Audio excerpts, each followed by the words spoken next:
Yo quería preguntarle al ministro sobre el problema de la interinidad en la administración pública, sobre cómo plantea reducir, al mismo tiempo que se reduce la tasa de interinidad dentro de la Administración General del Estado, al mismo tiempo no frustrar las expectativas de los opositores que pretenden acceder a una plaza de empleo público respetando los principios de mérito y capacidad, y al mismo tiempo garantizar que los interinos dejen de encadenar 10, 20 años contratos temporales, porque me parece uno de los problemas más graves a los que se enfrenta la Administración en el futuro, y me gustaría saber su opinión de cómo resolver esto en el corto y en el medio plazo.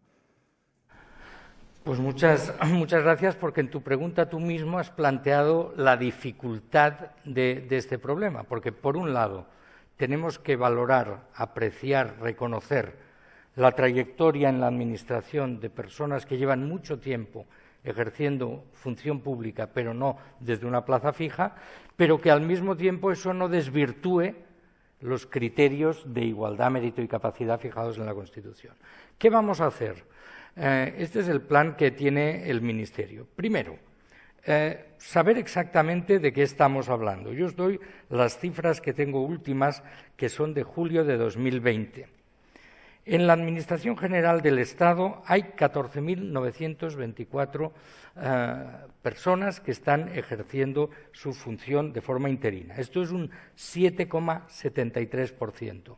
Calculan los expertos en la materia que una interinidad del 8% es razonable. A partir de ahí es cuando empieza a haber un problema que hay que solventar.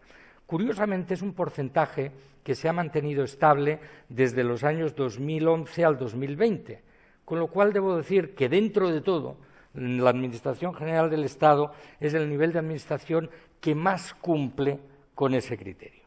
El problema crece cuando hablamos de las entidades locales, en las que se concentran 72.548 personas en esa situación, es un 13,10%, y del 2011 al 2020 se ha doblado ese porcentaje. Y las comunidades autónomas es realmente donde se concentra el grueso del problema, y concentran 518.910 personas, es decir, un 37,9% de personal en situación de interinidad. Del año 2011 al 2020 ha crecido un 150%. Entonces, ¿qué estamos proponiendo al conjunto de administraciones, a los sindicatos y a las fuerzas políticas? Primero, ponerle fin a esta historia. Aquí nosotros, el sistema es un poco, parece muy sencillo, pero no lo es tanto, pero efectivamente es modificar el Estatuto Básico del Empleado Público de tal manera que una plaza no pueda ser ocupada por una persona en situación de interinidad más de 3 años. Si una administración no es capaz de incorporar en plenitud a una persona, a una plaza de este tipo, la va a perder. Por lo tanto, las administraciones van a tener un incentivo para realmente cubrir esas plazas con carácter fijo. 2.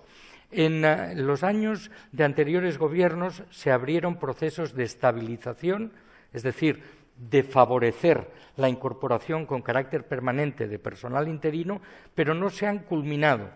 No han obtenido todo el rendimiento que se esperaba, e incluso en los presupuestos de este año se ha prorrogado hasta el 31 de diciembre que culminen esos procesos de estabilización que resolverán los problemas de una parte de esos interinos. Y 3, vamos a abrir, yo creo a partir del 2022, un último, esperamos, proceso de estabilización que dé respuesta a una gran mayoría de estos casos.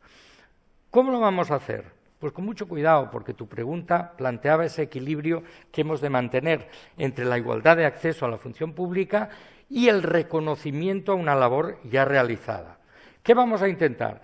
Que aquellos que accedieron a esos puestos de trabajo y ya pasaron por procesos selectivos, de alguna manera eso valga, les sirva para el acceso definitivo. En segundo lugar, vamos a valorar su experiencia y su trayectoria en esas plazas.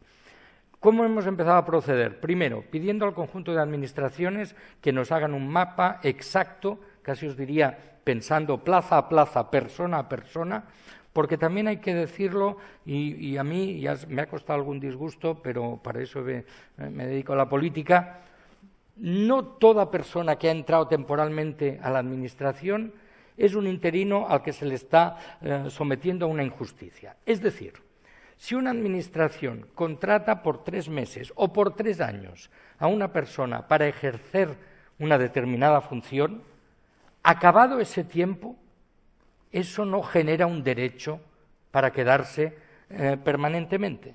Y en eso hemos de ser muy, muy claros. Es decir, por un caso que seguro que muchos de vosotros conocéis. Si se ha contratado a un ayudante de laboratorio para un proyecto de investigación concreto, acabado ese proyecto, esa persona no tiene derecho a decir, no, yo a partir de aquí me quedo. No, porque usted fue contratado en unas determinadas condiciones. Lo digo porque en algunos ámbitos se está generando, yo creo, una falsa expectativa y confundiendo situaciones que son muy distintas. En cambio, hay puestos de trabajo que venimos a llamar estructurales, es decir, la limpieza de un edificio público. Eso no es para 3 meses, ni para 3 años, es para siempre. Ese edificio tiene que ser cada día mantenido, reparado, limpiado. Por lo tanto, no tiene sentido que la persona que ocupa esa función lo sea con carácter provisional permanente, por así decir. Entonces, vamos a intentar tener una radiografía muy exacta de la situación, vamos a poner un límite para que no pueda seguir embalsándose tal cantidad de personal en situación de interinidad y vamos a favorecer, dentro del respeto a las normas de la función pública, procesos de estabilización y consolidación de las personas que están en esta situación. Mirad, yo me he encontrado con este problema y por eso siempre llevo estas cifras encima, porque a mí me dijeron, hay 800.000 interinos, y yo pensaba que los tenía todos yo en el sentido de en la Administración General del Estado.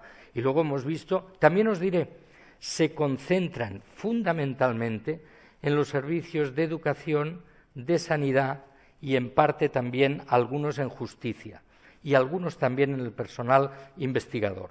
Por lo tanto, vamos a buscar soluciones concretas para cada una de esas grandes bolsas y luego también decirle a la gente, ¿por qué decimos que un porcentaje del 8% o del que sea es razonable? Mirad, porque cubrir una plaza en determinados servicios hay que resolverlo en 24 horas. Pongamos el caso de una doctora. Si una doctora, por las razones que sea, no puede ejercer su función de enfermedad, de decisión, de lo que, el día siguiente tiene que haber otra. Y por lo tanto necesitamos una bolsa de interinos que inmediatamente pueda cubrir esa función. Pero en cambio eso no es así en otro tipo de trabajos en la administración pública. Y por eso nos gustaría, en una situación ideal, que cada puesto de trabajo en la administración pública tuviera ya una cierta habilitación o no para la interinidad. De la misma manera que lo estamos haciendo ahora con el teletrabajo. Sabéis que hemos llegado a un acuerdo con las centrales sindicales para promover el teletrabajo en la administración, pero vamos a hacer las cosas todo lo bien que sepamos. Primero, hay determinados puestos que no permiten, fuerzas y cuerpos de seguridad del Estado, defensa, la Administración de Justicia, no permiten por ahora, sobre todo me refiero a la Administración de Justicia, el teletrabajo, y luego le vamos a pedir a cada departamento ministerial, a cada organismo público, que defina en sus puestos de trabajo cuáles pueden ser desempeñados en la modalidad de teletrabajo y cuáles no.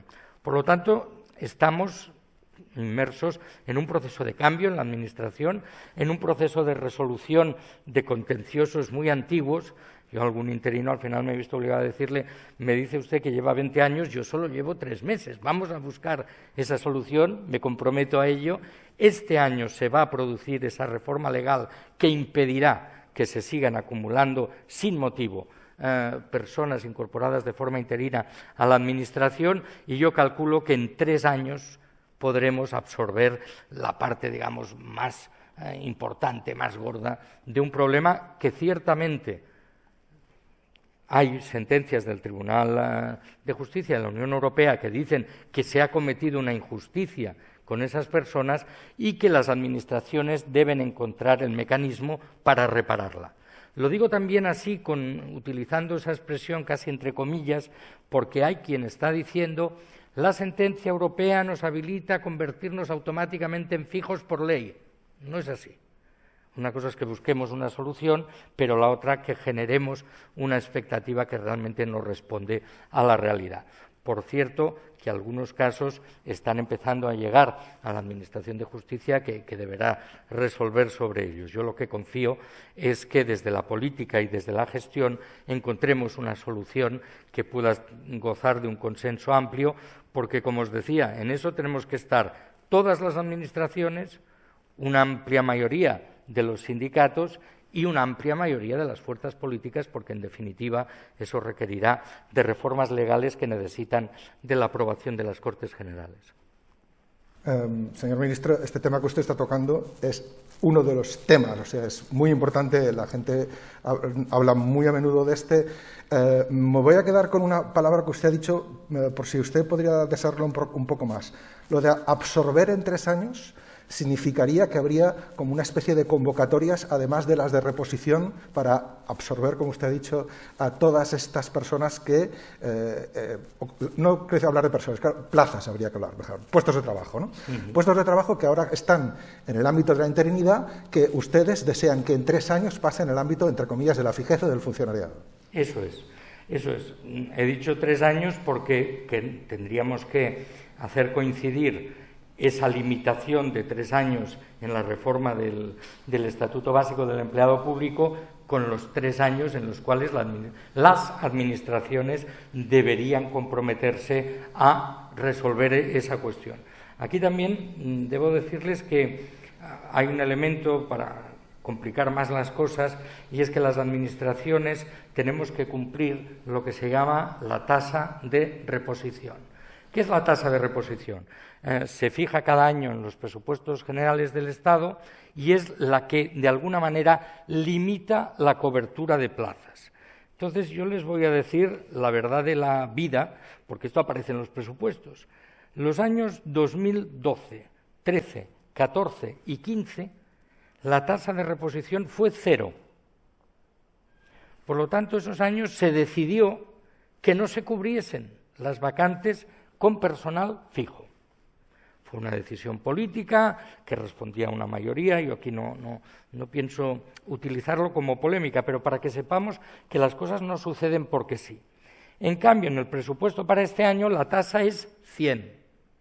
Les diré, con una tasa 100 no resolvemos el problema, porque precisamente se ha acumulado un nivel de interinidad tan grande que lo que estamos trabajando es para que en años sucesivos, en los sectores en los que se está concentrando esa interinidad, la tasa de reposición pueda ser 120, 130, para poder cumplir que precisamente en 3 años, 4, los que se decida en el momento de adoptar la reforma legal, se pueda cumplir de verdad con esa voluntad de fijeza, de reconocer el trabajo en la Administración. Yo aquí quiero decir, seguro que nos están escuchando algunos y algunas de esos interinos, que somos perfectamente conscientes del problema, que queremos reconocer su dedicación a la función pública y que desde el respeto a lo que establecen nuestras leyes vamos a favorecer